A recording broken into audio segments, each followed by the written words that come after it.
রাজধানীর সোহরাওয়ার্দী উদ্যানে জামায়াতে ইসলামীর মহাসমাবেশ আজ রাত থেকে সমাবেশ স্থলে আসতে শুরু করেছেন নেতাকর্মীরা। ৭ দফার বাস্তবায়ন ছাড়া অবাধ ও সুষ্ঠু নির্বাচন সম্ভব নয় বলে মন্তব্য করেছেন তারা। ২৪-এর চেতনা যাতে কারো ক্ষমতায় যাবার সিঁড়ি না হয় সে ব্যাপারেও সতর্ক থাকার আহ্বান নেতাকর্মীদের।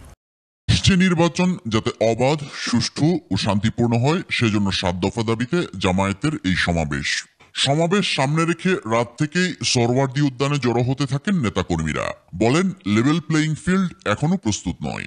বাংলাদেশ থেকে পলাতক যারা বিশ্বের বিভিন্ন দেশে অবস্থান করতেছে তারা প্রতিনিয়ত এই দেশের পরিবেশকে অস্থিতিশীল করার জন্য তারা একেবারে মনে করেন যে কন্টিনিউ তারা লেগে আছে। তো সেই ক্ষেত্রে আমাদের মনে হয় যে লেভেল প্লেইং ফিল্ড যেটা দরকার ছিল সেটা এখনো পরিপূর্ণ হয় নাই। যারা প্রবাসী, যারা আমাদের রেমিটেন্স যোদ্ধা, ওদেরকে ১ কোটির উপরে ওদেরকে ভোটার করার জন্য ওরা যে মানে গণতান্ত্রিকভাবে ভোট দিয়ে নির্বাচিত করার জন্য প্রত্যেকটা এলাকার লোককে সেভাবে একটা দফা দিচ্ছে। নির্বাচন অবশ্যই আমাদের প্রয়োজন, তবে আমরা চাই একটা পরিবেশে এনে একটা সুস্থ, অবাধ, সুশৃঙ্খল নির্বাচন হোক। ৭১-এর চেতনার মতো ২৪-এর চেতনাও যাতে অপব্যবহার না হয় সে ব্যাপারে সতর্ক থাকতে হবে বলছেন জামায়াত নেতাকর্মীরা।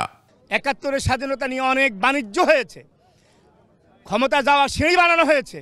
জুলাই বিপ্লবকে কোনো অবস্থায় বাণিজ্য করার জন্য ক্ষমতা যাওয়া সিঁড়ি বানানো যাবে না। আবু সায়েদ মুগ্ধদের রক্ত কথা বলবে দেশের ছাত্রজনরা এখন ঐক্যবদ্ধ। আগামী নির্বাচন অবশ্যই পিআর পদ্ধতিতে হতে হবে। আগামীকালকের এই সমাবেশের মাধ্যমে আমরা ইনশাল্লাহ এই একটা নিশ্চিত হয়ে যাব যে বিএনপি সহ সকল দল এই পিআর পদ্ধতিতে একাত্মতা প্রকাশ করে নির্বাচনে আসবে ইনশাল্লাহ।